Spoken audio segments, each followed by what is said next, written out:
Buenas tardes a todos. En primer lugar, daros las gracias por participar en este evento solidario. Esta es una idea que nace de un grupo de amigos del mundo de la odontología intentando buscar una forma en la que ayudar en estos momentos complicados y difíciles que nos está tocando a todos vivir.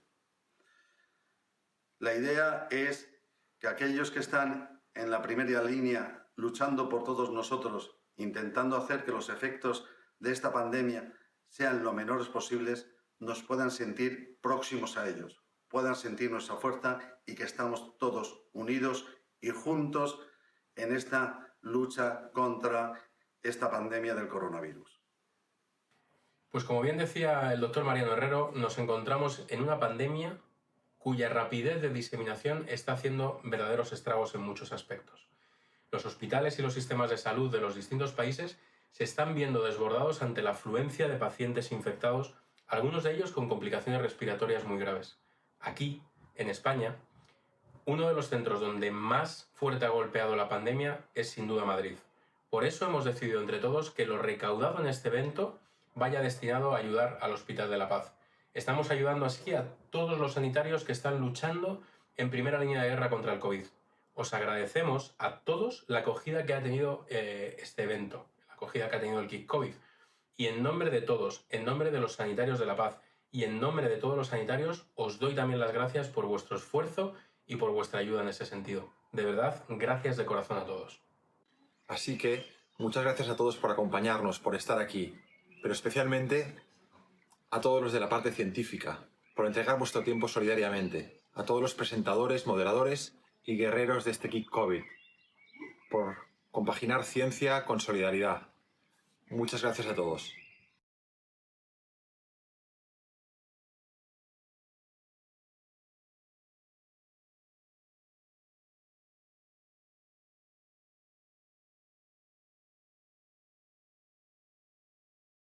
Bueno, buenas tardes a todos. Agradecer a los organizadores de este evento y, por supuesto, a todos los panelistas que esta tarde van a formar parte de este debate, pero en especial a los de mi grupo de ortodoncia, el doctor Pérez Varela, el doctor Hernández Alfaro, la doctora Elvira Antolín, el doctor Gómez Bollaín.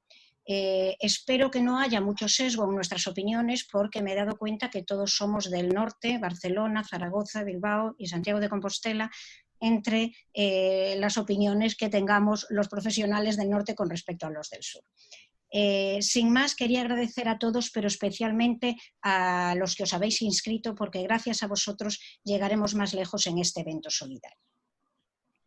Nuestro tema va a ser el límite de la ortodoncia con alineadores y la comparación de los tratamientos con alineadores y con aparatología fija. Aunque la aparatología fija tradicional es desde hace muchos años el tratamiento por excelencia de los tratamientos de ortodoncia, no hay duda de que en la última década ha habido un crecimiento exponencial de los tratamientos con alineadores. Sin embargo, sigue sin haber pruebas claras de la eficacia y de los efectos adversos de estos frente a los tratamientos con aparatología fija. Por tanto, se hace evidente la necesidad de comparar resultados y de compartir experiencias y de debatir sobre cuáles son los límites o qué tipo de planificación, qué hacemos con los pacientes que vamos a someter a tratamiento quirúrgico, cómo enfocamos los pacientes periodontales. Yo espero que esta tarde, entre los ponentes que participamos de este bloque, podamos dar respuesta a respuestas a estas preguntas partiendo de nuestra experiencia personal y, por supuesto, de lo que nos aporta la bibliografía. Os voy a hacer una pequeña introducción sobre lo que hay publicado últimamente sobre estos temas para centrarnos en el tema y a partir de ahí comenzaremos el debate. Fijaos, este es un artículo del 2012 de Krieger donde compara el ClinCheck y los modelos post-tratamiento de 50 pacientes y valora qué cambios se producen a nivel del sector anterior. Y observa que hay unos cambios de 0,4 milímetros, casi medio milímetro para la anchura y la longitud de arcada y casi 1 milímetro para la sobremordida. Esta es una revisión sistemática con metaanálisis que analiza todos los trabajos publicados sobre este tema y concluye que efectivamente el tratamiento con alineadores tiene un peor resultado, sobre todo valorando una serie de parámetros como las inclinaciones bucolinguales, la angulación radicular, los contactos oclusales, etc. Este es un artículo todavía más nuevo del año 2020, donde se hace una valoración de la sonrisa, es un estudio de casos y controles, donde a partir de 15 variables hace una valoración de la sonrisa y concluye que solo 2 de estas variables, la posición y la inclinación de los incisivos maxilares, resultaron más efectivas cuando se hizo el tratamiento con Invisalign frente al tratamiento con aparatología fija. Por tanto, sugieren que parece que en el resultado final de la sonrisa los aparatos fijos son más eficaces que los tratamientos con alineadores. Y por último, esta es una revisión sistemática del 2020, muy recientita, donde lo que hacen es coger artículos entre el 2014 y el 2019, rechazan las revisiones sistemáticas anteriores al 2012, pues consideran que Invisalign ha hecho una serie de modificaciones, como son modificaciones tecnológicas o los Precision Cap o todas estas cosas que nos pueden dar más exactitud. Entonces consideran que los estudios posteriores al 2014 pueden ser más fiables a la hora de comparar con los resultados con tratamientos con aparatología fija. Y concluyen que la mayoría de los movimientos dentales que se consiguieron fue menor de lo previsto, excepto el movimiento horizontal de los dientes. Por tanto, recomiendan que en casi todos los casos tengamos que hacer refinamientos adicionales. Perdón. Según la Sociedad Americana de Ortodoncia, aproximadamente los tratamientos de ortodoncia que hacemos en las consultas son un 40% o más del 40% en adultos. Si tenemos en cuenta que el 50% más de los adultos tienen enfermedad periodontal, nos vamos a encontrar con situaciones como estas, pacientes con periodontitis crónica moderada o avanzada, que van a tener problemas de migración dentaria patológica, maloclusiones, malposiciones y que tenemos que resolver. En estos casos, ¿cuáles son los aparatos de ortodoncia de elección para los pacientes adultos? Pues fijaos, en la literatura os encontraréis que la salud periodontal con el tratamiento con alineadores es mucho más positiva. Es verdad, porque al poder retirarse, los pacientes pueden higienizarse sin ningún problema. Sin embargo, cuando nosotros buscamos las comparativas en pacientes que tienen periodontitis, solo aparecen 2 estudios, el estudio de Hahn del 2015 y el estudio de Wu del 2019, que no lo he podido traer porque todavía no está traducido del chino. Pero fijaos, cuando analizamos el estudio de Hahn, son los 2 únicos trabajos que hay sobre pacientes con Invisalign y periodontitis, vemos que, bueno, efectivamente, entre los criterios de inclusión, tenemos que tengan más de 2 milímetros mínimo de pérdida de inserción y más de 2 bolsas al menos con profundidades superiores a 3 milímetros. A todos estos pacientes se les hace un tratamiento periodontal, más instrucciones en higiene básica, en higiene oral, y se le somete al tratamiento de ortodoncia. Después de explicarle las ventajas y desventajas de alineadores y tratamiento fijo, el paciente elige cuál es el tratamiento del que desea ser portador. Se valoran una serie de parámetros clínicos en el baseline y después del tratamiento de ortodoncia y también la duración del tratamiento. Fijaos, los resultados, vemos que los parámetros clínicos mejoraron en los 2 casos, tanto en el tratamiento con alineadores como el de ortodoncia convencional. Pero hubo un factor, que es la profundidad de sondaje, que disminuyó significativamente en los pacientes con aparatología fija, lo cual es tremendamente importante para los pacientes periodontales. La duración del tratamiento parece ser que también fue menor en el grupo con aparatología fija, encontrándose diferencias estadísticamente significativas. Por tanto, concluyen que el tratamiento combinado ortoperio es muy positivo para la salud periodontal de los pacientes y que no influye o que podemos utilizar cualquiera de las 2 técnicas. Sin embargo, cuando nosotros analizamos el artículo en detalle, vemos que dentro de las limitaciones nos dicen que es un estudio que tuvo mucho sesgo porque hubo muchas dificultades para asignar al azar el uno u otro tipo de tratamiento. De hecho, hubo pacientes que eligieron el tratamiento con alineadores y durante el estudio tuvieron que cambiarlo a tratamientos con aparatología fija. Partiendo de esta base, mi premisa sería que antes de empezar un tratamiento con alineadores en un paciente periodontal, debemos valorar el nivel de inserción clínica, la movilidad dentaria y la inclinación de los incisivos. Y para eso, ¿qué tenemos que hacer? Pues esto. ¿Y esto qué es? Una serie radiográfica periapical. Deberíamos hacer en todos los pacientes adultos un sondaje y una serie radiográfica periapical, porque lo que nos va a determinar el uso de uno u otro tipo de aparato va a ser la pérdida de inserción. En pacientes como este da igual el tratamiento que hagáis, pero no será lo mismo en pacientes con estas características, pacientes con defectos verticales localizados, con pérdidas de inserción localizadas de más de 2/3 o con pérdidas de inserción generalizada y dientes con pronóstico imposible. Por último, deciros que cuando hemos hecho la búsqueda de los tratamientos con alineadores y ortodoncia y cirugía ortognática, también la evidencia científica es muy pobre. Posiblemente haya algún artículo más en otras bases de datos, pero solo hay 2 artículos, los dos del mismo autor, de Cancan, donde se compara, se evalúan los resultados perioperatorios y el edema posoperatorio en con uno y otro tratamiento de ortodoncia, y se observa que no hay diferencias estadísticamente significativas. Por tanto, el uso de Invisalign no debe considerarse una contraindicación para realizar cirugía ortognática.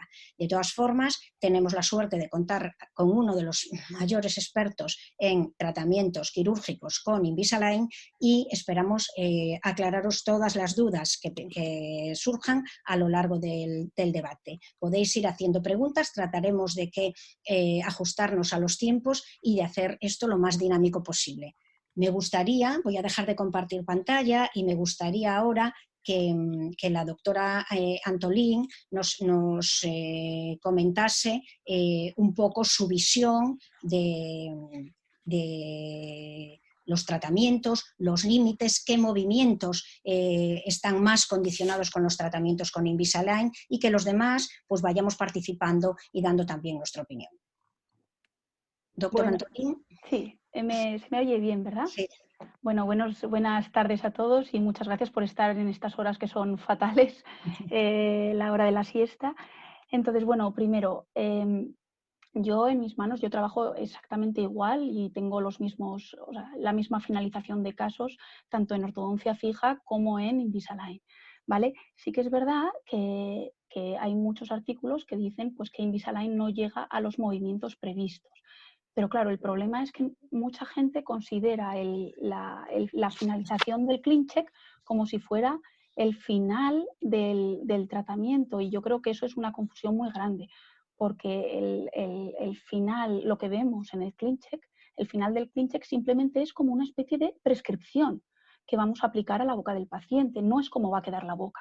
Entonces, claro, si partimos de una base errónea, todo el tratamiento va a ir mal.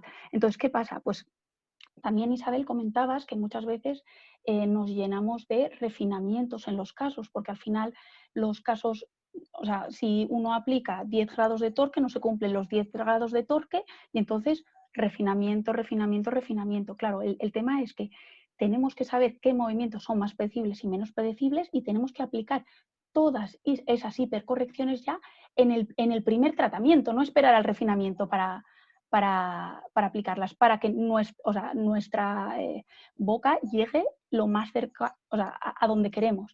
Entonces, si queremos tener 10 grados de torque, o sea, queremos ganar 10 grados de torque, pues en casos, por ejemplo, de torque anterior, tendremos que aplicar al menos casi un 50% más. Tendremos que aplicar 7-10 grados más para tener ese torque. Entonces, movimientos más y menos predecibles. Bueno, los movimientos de torque no es que no se puedan aplicar, se pueden aplicar y funcionan muy bien con Invisalign, pero es verdad que hay que hipercorregirlos mucho, ¿vale? En el sector anterior superior sobre todo. Y en los sectores posteriores, por supuesto, también. Los movimientos de angulación radicular, sobre todo los movimientos de desplazamiento radicular, son los movimientos que más cuestan, y si no llevan ataches son movimientos que no vamos a conseguir a partir de un cierto límite. Luego, los movimientos de extrusiones posteriores son movimientos poco predecibles, pero en cambio lo que son las extrusiones anteriores, con los ataches optimizados se ha visto que son movimientos bastante predecibles para cerrar mordidas, extruir un diente, así como las intrusiones anteriores. ¿Qué pasa? Que también tenemos que pensar que Invisalign no es un sistema cerrado, que al fin y al cabo somos ortodoncistas. Entonces, si en un momento dado uno tiene un problema de angulación en los sectores posteriores porque con Invisalign cuesta mucho, por ejemplo, llevar una raíz hacia mesial, pues entonces a lo mejor tenemos que planificar ya desde el inicio un seccional en los sectores posteriores, ¿vale? Entonces, tenemos que intentar, no sé, ver los casos desde un punto de vista global como ortodoncistas para salvar esos como pequeños límites que podamos tener. O sea que tú no descartas el hecho de que tengamos que combinar pues, algún tipo de tratamiento fijo con seccionales o con alguna aparatología auxiliar con el tratamiento con Invisalign para poder corregir para poder obtener esos resultados de excelencia, ¿no? Por supuesto, yo creo que al fin y al cabo tú lo que tienes que hacer es para cada paciente llegar al mejor resultado, independientemente si sea Invisalign o si tienes que tener ayuda de, pues eso ya te digo, unos seccionales. En un momento dado coloco también muchos botones para ayudar a las rotaciones, por supuesto microtornillos, todo lo que sea necesario para hacer que ese caso llegue a un buen fin. No sé si el resto de los ponentes queréis comentar algo sobre esto que nos ha contado la doctora Antolín. No sé el doctor Boyain si tiene alguna consideración que realizar. Con respecto a mi experiencia personal, yo he tenido un inicio, pues podemos decir que complicado, malo, ciertos pacientes con realmente problemas para hacer pequeños movimientos, sobre todo en zonas que sé que son problemáticas con la técnica, como los incisivos laterales, y cuando eso se te junta con un paciente complicado de forma de ser, para que nos entendamos, hace generar una serie de problemas internos en la consulta, que, bueno, eso podemos considerarlo un punto aislado. Y yo trato a algunos pacientes con Invisalign y de modo genérico para mover dientes, perfecto. Pero cuando entramos en el tema de los pacientes periodontales, tengo la suerte, no sé si buena o mala, de tratar, igual que Isabel, muchos pacientes periodontales, pero periodontales son con pérdidas de inserción del 70 al 8%. Claro, ahí en ocasiones esos movimientos de vaivén, de que hay que ir, que hay que venir, yo a esos pacientes les invito con mucho amor a que se coloquen brackets porque tengo todo bajo control desde el primer momento. No es un tema, para mí por lo menos, de alinear los dientes. Para alinear los dientes puedes hacer cualquier cosa. O sea, puedes colocar brackets, puedes colocar Neville Bass, un ortodoncista muy famoso de Londres, alineó los dientes a la familia real con pita de pescar y con pute. O sea, lo que queremos es que nuestros pacientes muerdan, y para que muerdan las cúspides tienen que entrar en las fosas. A mí personalmente me resulta muy complicado con los alineadores. Puede que sea un tema de práctica. Hablo con muchos compañeros y al final es como todo. Hay casos que van bien y casos que van mal. Entonces, mi experiencia, mi opinión personal es que en el futuro creo que vamos a tratar al 90 y pico % de los pacientes con los alineadores durante un periodo de tiempo y que acabarán con brackets todos, por lo menos para hacer que muerdan. Porque no es solamente poner los dientes rectos, sino que lo que hagamos dure. Yo llevo 15 años trabajando y ahora me empiezo a dar cuenta de lo que hacía. Si no ves a tus pacientes 10, 12 años después y crees que el día que le quitas los aparatos y que está todo medio alineado va a terminar, o incluso un año, 2, 3, muchos están bien 4 años después. Pero el tema es que todos esos, por lo menos en mi consulta, no están bien 15 años después. Y bueno, esa es un poco mi visión. Yo creo que el futuro va a ser Íñigo, mixto.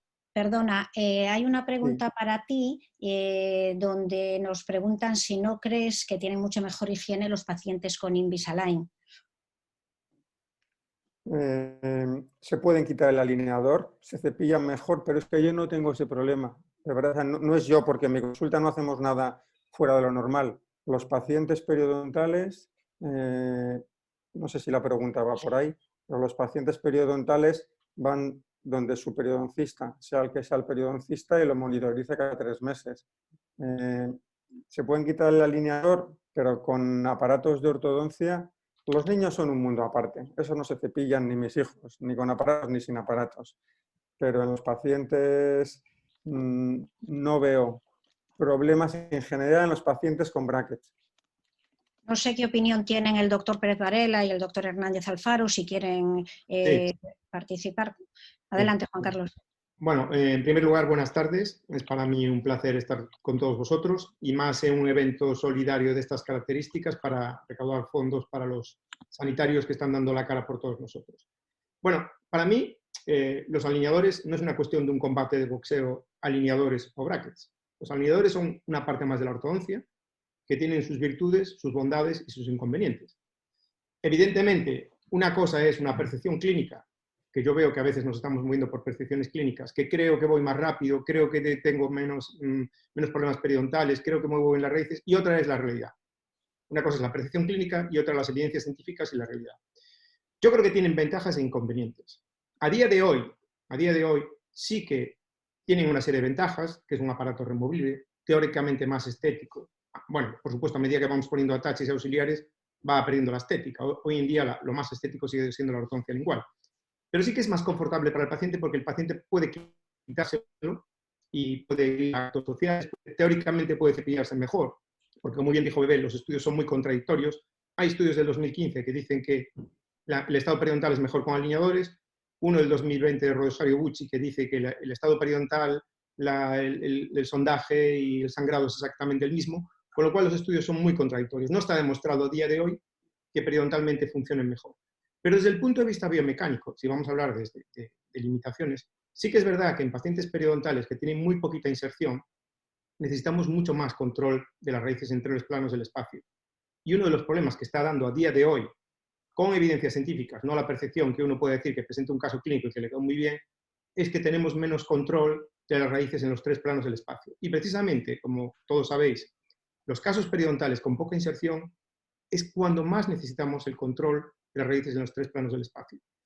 ¿Qué limitaciones tienen? Bueno, yo diría que lo que está en la literatura, el control del radicular en los tres planos del espacio, intrusión de molares es un gran debate que hoy en día se empezó diciendo que intruía muchísimo los molares, ahora parece que no, la realidad es que los intruye muy poco. Sí que vamos a necesitar muchos auxiliares para ir mejorando la eficacia de estos alineadores. Entonces, ¿qué limitaciones tendría para mí? Pues teóricamente en los casos periodontales, desde el punto de vista biomecánico, que tienen poca inserción, no estaría indicado hoy en día utilizar alineadores porque no tenemos un buen control radicular. Casos en que necesitamos un buen ganar torque, una típica clase 2-2, que tenemos que ganar mucho torque, quizá no sea lo ideal utilizar alineadores, podemos utilizar aparatología fija. Hay otros que funcionarán bien. Casos de extracciones que no tienen un buen patrón, no la típica biprotusión que tenemos que inclinar los dientes, pero que tenemos que hacer un movimiento en masa. Quizá no sea lo ideal utilizar alineadores. Bueno, es un poco mi opinión, pero bueno, como quedan muchos más puntos, iremos hablando. Sí, bueno, podemos ir mezclando puntos. No sé, Federico, que todavía no te he dado la palabra, si quieres aportar algo, es tu turno cuando tú quieras. Muchas gracias, Isabel. Bueno, en primer lugar, agradecer a la organización, por supuesto a los ponentes y muy especialmente a los participantes que estén aquí. Y bueno, la verdad es que como cirujano maxilofacial me siento muy cercano y muy orgulloso de mis compañeros de La Paz. Todos mis amigos del servicio de maxilofacial pues llevan activos desde hace varias semanas en las trincheras, al principio con muy pocos medios, ahora mejora un poco la situación. Y bueno, seguramente muchos no lo sabéis, pero el papel de los cirujanos maxilofaciales en esta guerra básicamente es que a partir de la semana de intubación los pacientes hay que hacer una traqueotomía y es lo que estamos haciendo nosotros. Bueno, yo mismo caí infectado hace un par de semanas y bueno, ya me estoy recuperando y seguramente podré volver otra vez. Pero de nuevo reiterar el agradecimiento a todos los médicos y en especial en este caso a los maxilofaciales de La Paz, les mando un abrazo. Y bien, yo puedo hablar de mi experiencia. Yo no entiendo mucho de biomecánica ni de qué aparatología es mejor. Lo que os puedo decir es que hace años que trato pacientes de cirugía ortognática manejados con Invisalign y he asistido a un fenómeno curioso en virtud del cual al principio los pacientes realizaban una parte del tratamiento con alineadores y luego cerca de la cirugía y sobre todo después de la cirugía les colocaban brackets. Tengo la sensación porque el ortodoncista se sentía mucho más cómodo con el control tridimensional justo antes de la cirugía y después de la cirugía. Y cada vez estoy viendo más casos y pacientes y ortodoncistas que todo el flujo de tratamiento lo hacen con alineadores. Obviamente, pues van generando nuevos clean checks y refinamientos, pero cada vez más empieza a haber casos exclusivamente tratados con alineadores. Eso sí, muchas veces con mucha ayuda de anclaje esquelético, de microtornillos. Esa está siendo mi experiencia. Ajá. Bueno, luego te daré paso, Federico, para que nos hables un poco desde el punto de vista quirúrgico, qué ventajas tiene para ti el hacer la cirugía con aparatología fija o con alineadores, pero antes me gustaría contestar algunas de las preguntas que nos van haciendo. Nos preguntan si no sería mejor realizar un CBCT en vez de una serie radiográfica periapical antes del tratamiento de ortodoncia en pacientes con problemas periodontales. Bueno, el CBCT no es la prueba radiológica de elección para saber si hay una pérdida de soporte periodontal. Es mucho más efectivo el sondaje y la serie radiográfica periapical. Es verdad que el CBCT nos va a dar mucha información sobre la disponibilidad ósea, sobre todo si vamos a necesitar colocar implantes, etcétera, pero con la serie radiográfica periapical en pacientes antes de empezar el tratamiento de ortodoncia y una sonda periodontal podéis resolverlo. Hay una pregunta que a lo mejor Elvira o Juan Carlos o Íñigo podéis contestar, de que nos indican que con los alineadores se puede reducir la velocidad de movimiento e incluso decidir no mover un diente en absoluto, y preguntan si con los brackets podemos tener este control. No sé, Elvira, si quieres empezar tú. Vale, eso que han comentado es verdad, se puede reducir. Yo, de hecho, en algunos casos periodontales lo hago. O sea, yo en los casos periodontales tomo como determinadas precauciones, ¿vale? Una de ellas es a veces reducir la corona clínica de los alineadores para que el movimiento de inserción y desinserción del alineador no haga tanta presión en los dientes, ¿vale? Otra de las cosas, depende de la inserción, es disminuir la velocidad de movimiento a la mitad. Entonces tú les dices, por favor, disminuyan la cantidad, y entonces generalmente se te duplican o te aumentan bastante el número de alineadores, pero no pasa nada. Entonces, cada vez que insertes un alineador, la cantidad de movimiento que haga ese diente será menor, ¿vale? Y otra de las cosas que intento hacer en pacientes periodontales es, o uno, disminuir el número de ataches, porque al final no deja de ser retención, ¿vale? O en algunos casos, cuando necesito un movimiento radicular mesiodistal, mantengo el atache, pero corto el alineador al final. ¿Por qué? Porque así la férula, el alineador, al entrar, insertar y desinsertar, no me ejerce retención en el diente, ¿vale? Entonces, sí, y esto. Íñigo o Juan Carlos, no sé si queréis aportar algo más sobre esto o estáis de acuerdo. Yo cuando coloco brackets, obviamente muevo todos los dientes, pero bien es cierto, hilándolo con tu pregunta, lo que han dicho los pacientes periodontales con el CBCT, por supuesto que el CBCT es complementario a la serie periapical, pero yo a todos los adultos les pido CBCT a día de hoy, desde hace unos cuantos años, y además de la serie periapical, son cosas, para hacer mi estudio necesito un CBCT, y desde que pido el CBCT de modo rutinario, cada vez muevo menos los dientes, porque cada vez veo más dientes que no tienen ni cortical vestibular ni cortical latina.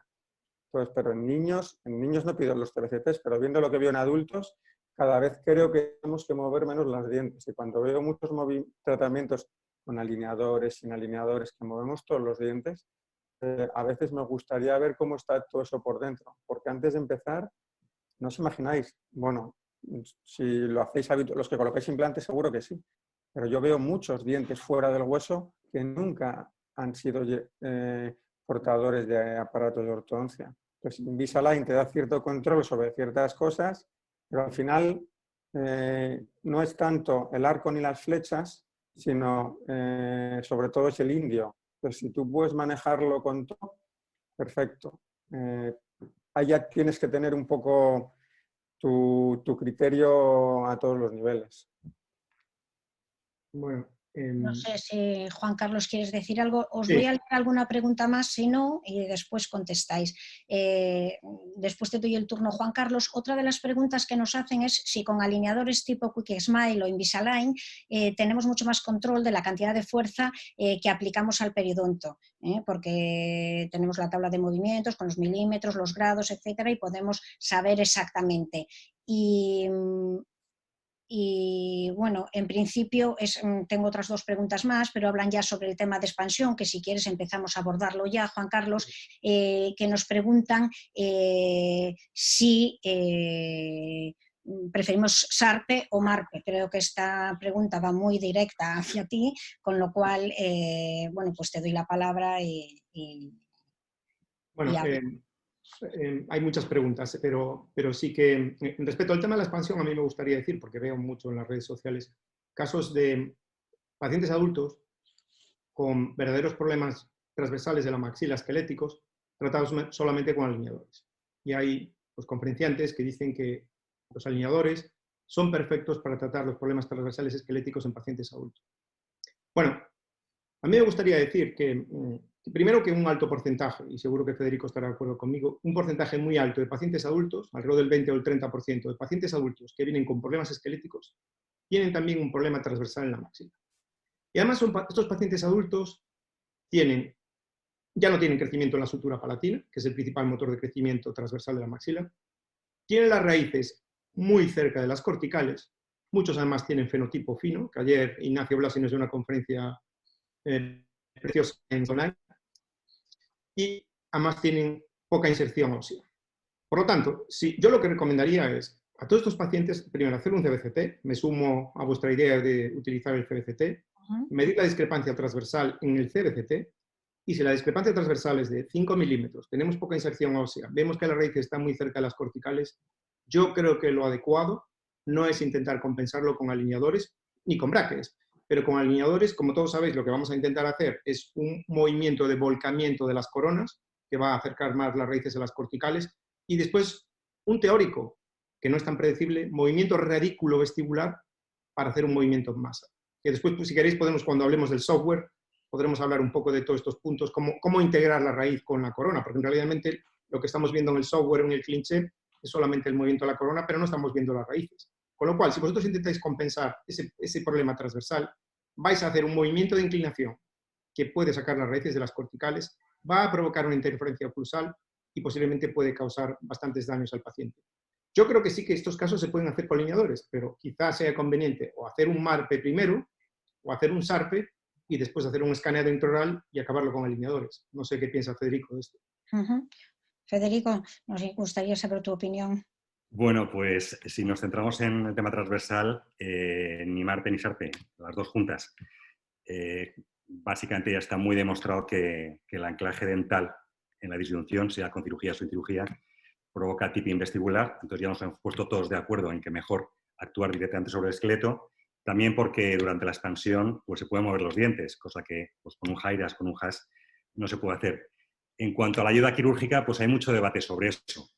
Al final, todo este debate o toda esta moda de intentar abrirle la cabeza al paciente con un disyuntor esquelético sin ayuda quirúrgica nace de la idea errónea de que el SARPE es una cirugía muy agresiva, que es el concepto que defiende en su artículo inicial, en sus artículos iniciales, diciendo que la SARPE es una intervención muy agresiva, que hay que hacer con anestesia general, con grandes costes, con ingreso hospitalario, con mucha morbilidad.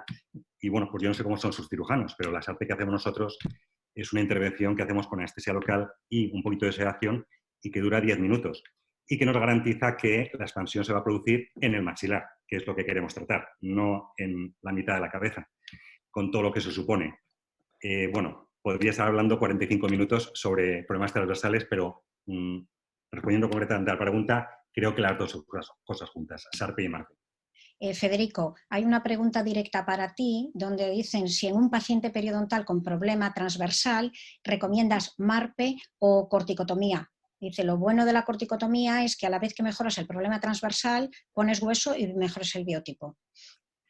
Se puede hacer exactamente igual con la SARPE. Es decir, el abordaje mínimamente invasivo que hacemos de la SARPE nos permite hacer o elevar unos colgajos mucoperiósticos laterales despegar el espacio interradicular a nivel superióstico y injertar hueso también por esa vía. Entonces, la disyuntiva hacer SARPE versus hacer corticotomías generalizadas por todo el maxilar, yo no la veo, porque las corticotomías no garantizan que se vaya a ver la sutura, no garantizan que se interrumpa el rotante maxilomalar ni el rotante piriforme, que sí que se hace con la SARPE, y además, al hacer la SARPE, al mismo tiempo se puede injertar. Y ya está demostrado en la literatura hace muchísimo tiempo que la SARPE, en general la cirugía ortognática o las osteotomías, producen un aumento de las fosfatasas alcalinas que indican que está produciendo un turnover acelerado metabólico del hueso y, por tanto, el fenómeno del RAP, que es lo que estamos buscando, ya se produce solo con esas osteotomías asociadas al SARPE sin necesidad de hacer corticotomías. Muchas gracias. Bueno, yo mi experiencia en pacientes periodontales, donde tengo que hacer MARPE o SARPE, es añadir la corticotomía, pero yo las corticotomías no las hago para resolver el problema transversal, las hago para evitar la aparición de recesiones, sobre todo en biotipos finos, porque lógicamente al haber un volcamiento hacia vestibular puede haber aparición de recesiones. Entonces, con frecuencia en adultos, cuando hago MARPE, hago corticotomías no solo laterales, sino también en el frente anterior, pero para salvar el problema periodontal, no para conseguir más expansión. No sé si tenéis algún comentario. Aquí, bueno, un poco lo mismo, nos preguntan. Sí, Elvira. Yo quería decir, bueno, que estaba completamente de acuerdo con el doctor Pérez Varela, que por supuesto no se pueden hacer expansiones, grandes expansiones dentoalveolares en Invisalign en un paciente que tiene un problema esquelético, pero exactamente igual que tampoco las harías con ortodoncia fija. O sea, yo creo que tienen que primar los conocimientos ortodóncicos y de diagnóstico del paciente, que al final, si tú haces una barbaridad con una técnica, la puedes hacer con otra técnica, no sé si me explico. Que es verdad que hoy en día se está diciendo, igual que se dijo en su momento con Damon, vamos a expandir todo, o sea, se está diciendo eso con Invisalign, pero hay gente que sí que hace eso y hay gente que mantiene los dientes donde tienen que mantenerse con los torques que tienen que tener. No sé, Juan Carlos, si nos quieres comentar algo de la planificación, por ejemplo, o alguno de vosotros. Sí. Bueno, yo quería decir que pues, una de las grandes ventajas que han supuesto los alineadores, aparte de la comodidad, que es confortable, etcétera, etcétera, y la teórica estética, que sí que es verdad que es más estético, es que utiliza una técnica CAD-CAM para hacer un posible objetivo ortodóntico. Bueno, sí, el que nos hagan ese objetivo ortodóntico con una técnica CAD-CAM que nos ha ayudado mucho en la odontología, no significa que nosotros no tengamos tener conocimientos de ortodoncia, biomecánica y biología. Porque evidentemente lo que estamos viendo ahí no es real, como muy bien comentó antes Elvira. Y de hecho, la mayor parte de los estudios demuestran que la mayor parte de los movimientos están sobreestimados. Con lo cual, claro, como bien dice Elvira, a ojo podríamos decir, bueno, pues yo el torque lo aumento un 50%, o yo la rotación la aumento un tal. Bueno, es un poco la experiencia, tu percepción clínica de lo que tienes que sobrecorregir. Evidentemente lo que quiero decir es que el profesional debe tener conocimientos ortodóncicos y biomecánicos y biológicos a la hora de analizar y planificar un tratamiento con alineadores, que es muy importante. Y, por supuesto, como consejo, lo que podemos decir es que, lo que dijo Elvira, que quizá, analizando lo que hay en la literatura, debemos sobrecorregir algún movimiento ya de principio si queremos alcanzar el objetivo deseado, porque sabemos que muchos de esos movimientos están sobreestimados. Un poco lo que quería decir eso, pero que de ninguna manera esto no sustituye a la planificación profesional y personalizada de cada uno de los casos. Esto es un poco lo que yo quería transmitir. Totalmente de acuerdo. Totalmente de acuerdo. Gracias a Dios tenemos una cantidad de avances tecnológicos y una cantidad de armamentarium para poder hacer un buen diagnóstico, y lo importante es perder el tiempo en el diagnóstico, pero saber a dónde queremos ir para conseguir unos resultados de excelencia. Y algo que quería completar, si me permites, Bede, es que quizá en el futuro lo que vamos a necesitar es integrar el escáner intraoral con el CBCT para hacer estas planificaciones, porque nos están dando parte de la información, que es nada más que el movimiento de la corona. A mí me sorprende a veces cuando veo clientes y dicen, ahora le voy a dar un movimiento radicular de no sé cuántos grados, y se abulta en la raíz. Pero ¿cómo sabes tú lo que estás haciendo en la raíz si no tienes un escáner, un CBCT? Yo es algo que quizá, pues te lo puedo preguntar a ti, Elvira, que quizá tengas más experiencia, pero que quizá el camino tiene que ir por integrar el escáner intraoral y el CBCT para hacer estas planificaciones y que sean movimientos mucho más predecibles. No sé qué piensas tú, Elvira. Estoy completamente de acuerdo con el doctor Pérez Varela en esto de integrar los dos, pero hoy en día lo hacemos pues como buenamente se puede. Entonces es verdad que tú tienes una tabla de movimiento, que los movimientos de las coronas son reales y el movimiento de la raíz al final pues... Uy, que lo he dejado de ver. El movimiento de la raíz al final pues no es exacto. Pero lo que sí que sabes es si estás moviendo la raíz hacia el lingual, sabes que la estás moviendo hacia el lingual, lo que pasa es que a lo mejor no sabes si la estás moviendo 1 milímetro o 1,5 milímetros. Pero esto realmente cuando uno está poniendo unos brackets es como cuando uno activa un resorte de Warren, que no sabe si le va a dar 5 grados de torque, 10 grados de torque o cuando uno está dando un poco de torque al arco, que al final luego el torque efectivo no es el mismo. Entonces, es verdad que nos gustaría tener más precisión, pero la precisión que nos da el sistema nos ayuda, sobre todo en los movimientos de torque. No sé si me he explicado. Sí, perfectamente. Aquí nos preguntan, Íñigo, si acaso te paso a ti esta pregunta, de cuál es el límite a partir del cual no puedes hacer tratamiento de ortodoncia en un paciente periodontal. El límite de pérdida de inserción. Supongo que se referirán a pérdida de inserción. Yo considero que no hay límite. Mientras haya algo de inserción, el diente se puede mover. Y sobre todo, y esto lo creo de verdad, para todos los ortodoncistas, sobre todo, no os preocupéis que no vais a perder nunca ningún diente. Y si perdéis un diente, siempre va a ser culpa del periodoncista, que no ha conseguido mantenerlo en salud. Es que eso lo creo de verdad porque si el diente está sano y el periodoncista te da el visto bueno para mover el diente, por supuesto, sin llevar los dientes fuera de sus bases biológicas, partimos, me da igual con qué aparato de eso, pero mientras haya algo de inserción, creo que todos los que estamos en esta mesa redonda y todos los ortodoncistas, no tengo ningún problema. Mientras el diente tenga 1 milímetro o 2 de hueso, no he perdido ningún diente en 15 años he perdido dientes por problemas endodónticos, pero por quedarme con el diente en la mano, y igual que Isabel, Juan Carlos, Elvira y Federico habrá visto muchos pacientes de cirugía ortognática con muy poca inserción y con aparatos de ortodoncia. Si el diente está sano, puedes moverlo sin ningún problema. Es mi experiencia, vamos. Supongo que la vuestra también. Sí. La literatura realmente no da un valor a partir del cual tú no puedes mover los dientes. Y es decir, y el tratamiento combinado ortoperio está tremendamente contrastado como muy beneficioso para los pacientes periodontales. Es verdad, y antes comentaba Juan Carlos, que hay múltiples estudios que nos indican que el tratamiento con alineadores, desde el punto de vista mejora el resultado periodontal frente a los pacientes con aparatología fija. Es decir, esto lo hacen porque al valorar el acúmulo de placa y el porcentaje de periodontopatógenos en pacientes con portadores de alineadores, lógicamente el porcentaje de periodontopatógenos es menor con alineadores que con aparatología fija. Pero es verdad que todos estos estudios se han hecho, y hay muchos donde dicen que los índices periodontales mejoran en el tratamiento con alineadores frente a los brackets, pero son hechos en pacientes sanos, es decir, pacientes sin pérdida de inserción periodontal.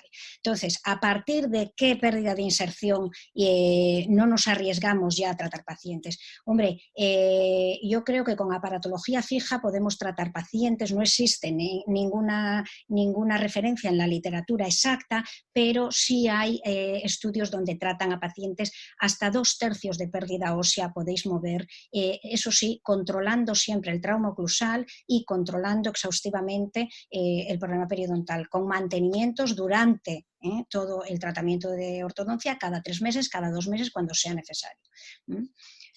Hay una pregunta para el doctor Hernández Alfaro, que me preguntan cada cuánto tiempo, cuánto tarda el doctor Alfaro en activar el disyuntor osteosoportado.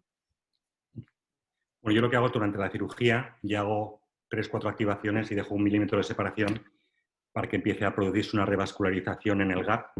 Es una recapilarización y se ha demostrado que eso favorece la generación de hueso nuevo ahí. Y luego, a partir del 5.º, 6.º día, ya lo disto tienes al paciente para que haga una activación por la mañana y otra por la noche. Y si me permites, y ya que estamos hablando de aspectos periodontales, me gustaría compartir con vosotros un estudio que hemos hecho junto con el Hospital Ramón y Cajal, que también está en el epicentro de la pandemia, por cierto, de pacientes de Surgery First tratados con alineadores y con ortodoncia. Es un estudio prospectivo randomizado con 28 pacientes, 14 ellos con alineadores, 14 con aparatos. Y bueno, simplemente para resumir los resultados, los alineadores se comportaron mejor en profundidad de sondaje, en índice de placa y en sangrado al sondaje, con diferencias estadísticamente significativas. Bueno, luego también hicimos un análisis de calidad de vida y también en todos los parámetros de calidad de vida, con los 2 test que hicimos, el grupo de alineadores quedó mejor o dio puntuaciones más altas que el grupo con brackets, insisto, en una población de pacientes quirúrgicos manejados con el protocolo de Surgery First. Al hilo de esta reflexión, te paso otra pregunta que hacen de si crees que el futuro de cara a tratamientos más estéticos y más rápidos pasa por la combinación de alineadores y Surgery First. Bueno, claramente Surgery First, ya lo hemos ido demostrando en algunos de otros artículos que hemos hecho, tiene un papel claro y clave en cirugía ortonática. Nosotros somos súper conservadores en nuestros protocolos de Surgery First, tanto que solamente el 11% de nuestros pacientes siguen ese protocolo. Hay otros grupos, como el grupo de Nanda en Connecticut, el grupo de Sugawara, que hacen prácticamente el 100% de los casos con Surgery First. Nosotros somos muy restrictivos, pero tienen sus indicaciones, y las indicaciones básicamente son pacientes con una altísima motivación estética o con problemas severos de vías aéreas que no quieren esperar un año de ortodoncia de descompensación, empeorando su estética o siguiendo conectados con el CPAP, y donde el ortodoncista, y esa es la condición sine qua non, da el visto bueno y nos da luz verde para manejarlos con ese procedimiento. Por tanto, yo siempre digo en mis presentaciones, Surgery First es un concepto ortodóntico y es el ortodoncista el que tiene que dar el visto bueno. En cuanto a los alineadores, pues yo lo que os puedo decir es que hoy en día, bueno, cuando me invitasteis a esta mesa redonda, hice un análisis de nuestra base de datos. Hoy el 30% de nuestros pacientes activos que están en preparación para cirugía ortonática, el 30% se manejan con alineadores. Y el 80% de los pacientes que vienen a verme a mí como primera visita sin haber pasado por ortodoncia, que son bastantes, el 80% me preguntan si su tratamiento puede ser con alineadores. Es decir, 8 de cada 10 quieren saber si el tratamiento se puede hacer con alineadores. Y bueno, yo hace tiempo pues les decía, bueno, pues lo que diga tu ortodoncista. Ahora nosotros somos los que en muchos casos tenemos que enviar al paciente al ortodoncista y el paciente te exige que le envíes a un ortodoncista que tenga experiencia con alineadores. Lo digo porque, como análisis desde el punto de vista de una persona que trabaja con muchísimos ortodoncistas de muchos sitios, esta es la sensación que os puedo transmitir. Muchas gracias, Federico. Hay una pregunta para el doctor Boyain que dicen qué secuencia de arcos aplica el doctor Boyain y cada cuánto cambia los arcos en pacientes periodontales en su sistema Face Orthodontics. Yo la verdad es que no trato a los pacientes periodontales de ningún modo especial. Es decir, llevo la misma secuencia de arcos en un paciente periodontal que en un niño. En todos los pacientes hacemos los cambios de arco cada 5 o 6 semanas, a veces 4, pero en general suele ser cada 5 o 6 semanas. Hacemos fuerzas suaves en todos los pacientes. Es decir, no tratamos al paciente. Lo único especial del paciente periodontal es que, como ha dicho Isabel, tiene que ir cada 2 o 3 meses a su periodoncista. Y si en alguna de las visitas vemos que sangra, que hay un acúmulo de algo, va antes al periodoncista. Pero no tratamos en ninguna forma especial. Usamos arcos muy suaves, de 0,14, después un arco de 0,20, luego directamente un arco de rectangular de nitinol de 18 por 25. Después hace falta colocar un acero para hacer un arco de cierre. Nosotros no tenemos ningún problema. Lo que sí hacemos desde que usamos el CBCT es la mayor parte de nuestros pacientes los acabamos con arcos suaves para terminar, es decir, arcos de acero de 18 por 25, 19 por 25. No usamos arcos como antiguamente usaba de 21 por 25 o de incluso de 21 por 28 de acero, porque vemos que muchas raíces están antes de empezar fuera del hueso. Pero los tratamos del mismo modo que un niño. Si están sanos, no vamos a perder nada de inserción. Entonces los tratamos por eso. Lo que es muy importante, como has dicho también Isabel, es valorar el ajuste y el trauma oclusal, porque los pacientes no solo mover dientes. Muchas veces crees que un paciente está perfecto, y más a los pacientes periodontales que sufren más el trauma de la oclusión, pones papel de articular, haces un montaje en articulador, que hacemos muy frecuentemente antes de quitar los aparatos. Cuando crees que no está bien, de repente ves que nada engrana, que el 7 tiene más torsión de la que tiene que tener. Yo quizás por eso me encuentro a día de hoy más cómodo con estos pacientes usando aparatos convencionales, porque en un mes puedo cambiar ese torque. Con alineadores no me encuentro tan cómodo de tener que mandar un refinamiento, pero repito que es mi experiencia en estos tipos de pacientes. Quiero menear los dientes de lo mínimo posible. Y en relación a esto hay un estudio, no sé si me lo pasaste tú, Isabel, ayer, que hablaba de las pacientes periodontales y los alineadores, que hasta qué punto puede ser bueno ir haciendo fuerza en estos pacientes cada semana o cada 2 semanas y no hacer que la fuerza, que haya capacidad biológica del ligamento periodontal a reponerse como con aparatología convencional cada 5 o 6 semanas. Pues la verdad es que son temas científicos que se me escapan, pero cuando lo leí sí que me dio que pensar hasta qué punto es biológico mover los dientes, aplicar fuerzas a ese ligamento periodontal cada semana o cada 10 días. No sé si Elvira tiene experiencia con eso. Yo generalmente los cambio cada semana. Lo que sí que en un momento dado reduzco lo que decía la persona que ha preguntado, reduzco la cantidad de movimiento. Entonces intento hacer movimientos más ligeros, pero cada semana. Cada semana. Y lo que sí que en pacientes periodontales, lo que comentaba antes, disminuyo la altura coronal en muchos de ellos, luego intento bloquear los sectores posteriores y no hay que moverlos, como también preguntaba otra ortodoncista u otro ortodoncista. Y luego intento disminuir el número de ataches, ¿vale? Y otra de las cosas que intento tener muy en cuenta en pacientes periodontales son el trauma oclusal, que sí que es verdad que con Invisalign, al llevar las férulas, ¿vale? A veces disminuye un pelín el resalte, ¿vale? Por una ligera intrusión posterior y tiende a haber más contactos prematuros anteriores, especialmente en pacientes periodontales. Entonces, en pacientes periodontales, si hace falta rehabilitar algo posterior, lo ideal, igual que en fija, pero en Invisalign aún más imperativo, es colocar implantes, algo que rehabilite un poco la altura posterior para evitar esos contactos prematuros, que es lo que en un momento dado también te puede complicar mucho el caso. Muchas gracias, Elvira.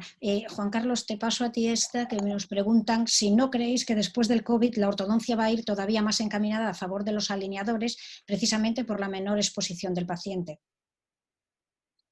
Bueno, no sé a qué se refiere exactamente con la menor exposición del paciente, pero sí que es verdad que el COVID va a cambiar no solamente la ortodoncia, yo creo que va a cambiar en cierta manera nuestras vidas, nuestra forma de trabajar, de cómo citemos a los pacientes.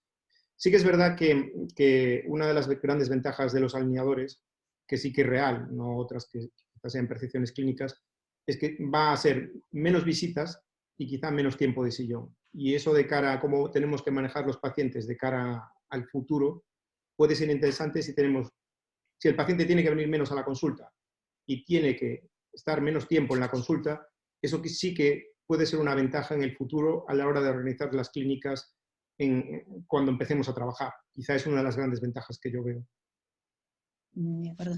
Federico, hay un par de preguntas para ti. Una es si tienes experiencia en la aplicación de plasma rico en factores de crecimiento para tratamientos con SARPE, y la otra, que te la hago ya, porque si quieres ya contestas las dos, es cuánto tiempo tardas en cerrar el diastema interincisal después de finalizar. ¿Cuánto tiempo tardan en cerrar el diastema interincisal después de finalizar las activaciones del SARPE? Muy bien, muchas gracias. Respecto a la primera, hace muchísimos años, cuando empezó a usarse el plasma rico en plaquetas en odontología, pues nosotros recibimos una de las primeras centrífugas que hubo, y igual hace 14, 15 años, y nos dimos cuenta, y luego la literatura confirmó que el plasma no tiene grandes efectos en el hueso y sí en los tejidos blandos. Entonces, bueno, pues la verdad es que los tejidos blandos no son un problema en las ARPES y por tanto pues no lo usamos de rutina. En cuanto al cierre del diastema, cuanto más tiempo mejor.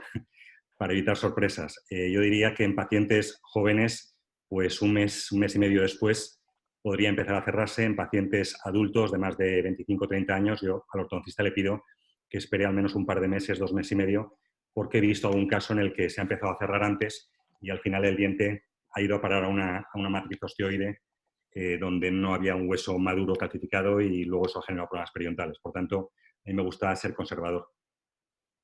Sí, respecto a esto, aprovecho para contestar a alguien que preguntaba si con el movimiento dentario vamos creando hueso. Efectivamente, un poco en la línea de lo que dice Federico, lo que nos interesa es no hacer un movimiento brusco, porque entonces sacamos el diente del hueso, pero no vamos creando hueso, que es nuestro objetivo. Entonces hay que ir con fuerzas muy ligeras y continuas para ir aproximando y creando este hueso maduro que nos va a dar estabilidad a largo plazo. Quería hacer un par de matizaciones. La doctora Martos Cobo nos dice que hay un sistema ya que integra los archivos DICOM con los STL para planificar los casos y elaborar los alineadores. Y de esta manera que podemos hacer una planificación integral multidisciplinar. El doctor Diego Peidró nos dice que por su experiencia los alineadores permiten programar los movimientos desde la raíz y tener un control máximo de la velocidad del movimiento sin colapsar el ligamento periodontal. Pero luego hay una pregunta, pues no sé para quién quiera resolverlo, si no tú, Elvira. ¿Es cierto que los alineadores terminan en mordida abierta posterior? No. No es cierto. Al final la mordida abierta posterior es un tema de una mala planificación, pero que no es por una sola causa. O sea, yo tenía una presentación que había como, no sé, 8 tipos de mordidas abiertas posteriores de 8 tipos de causas diferentes. Una de las principales causas es una pérdida de anclaje de molares posteriores y otra de las causas más frecuentes son contactos prematuros anteriores por falta de torque. Entonces, claro, si no hacemos las hipercorrecciones durante el primer tratamiento, se ocasionan contactos prematuros, se abre la mordida. O sea, hay muchas causas. Entonces, si tú lo planificas bien, no tienes mordidas abiertas posteriores. Otra de las causas, que también por lo que decía el doctor Pérez Varela, es por una pérdida de torque posterior. Hay veces que hay mordidas que se abren por expansiones sin controlar el torque, entonces se descuelgan las cúspides palatinas y se abre también la mordida. Un comentario que hacen con respecto a la respuesta que habíamos dado Juan Carlos sobre los alineadores ahora después del COVID-19. Dicen que efectivamente el tratamiento con alineadores no genera aerosoles, pero sin embargo el cambio el cementado de ataches y el retirar los ataches y pulirlos, pues sí que hay que utilizar la turbina y que también va a generar aerosoles. ¿Puedo comentar, sí, Isabel, claro. sobre el... por supuesto que nos va a cambiar las consultas, pero yo estoy convencido que van a sacar una vacuna y en unos meses esto va a ser algo... Luego vendrá otro, sin duda, pero estoy convencido y espero que esto sea algo que lo recordemos. No va a ser una anécdota económica ni de salud, que hay mucha gente que lo está pasando muy mal, pero creo que esto se controlará y haremos una vida algo más normal que ahora. Seguramente, como dice Juan Carlos, no como antes, pero las consultas espero que vuelvan a ser algo parecido. Bien, nos queda poquito tiempo, tenemos que despedir ya porque tiene que empezar el siguiente bloque. Muchísimas gracias a todos los participantes. Siento no tener más tiempo para seguir abordando estos temas. Gracias a los panelistas y gracias a todos vosotros. Espero que sigáis disfrutando de la siguiente presentación, que es sobre sobre periimplantitis y moderada por el doctor Daniel Rodríguez. Muchas gracias a todos y nos vemos en la siguiente. Gracias.